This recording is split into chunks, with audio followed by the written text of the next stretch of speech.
In this video, I'm going to show you how to place your hood struts on this Toyota Camry. They're located on each side of the hood, so let's get started.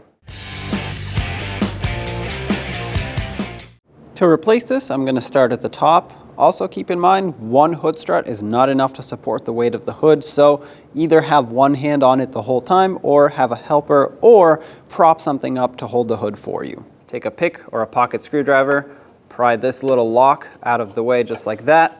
Then you're going to want to push the hood up a little bit. This should allow you to pop this out. While I'm here, I'm going to take my new one and snap it in place, just like that. On the bottom here, it's the same setup. Sometimes you can get away with prying it out just like this, or other times you might have to get that pocket screwdriver and actually unlock it. Make sure that this pivot point is clean. There is a little bit of grease already in this new one, so I wouldn't worry about that. But if you wanted to add some of yours, go ahead.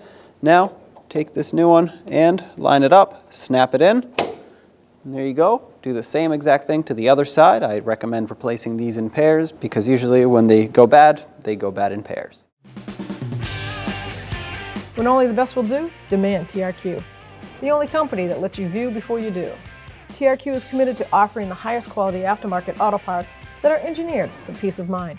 Thanks for using and viewing with TRQ.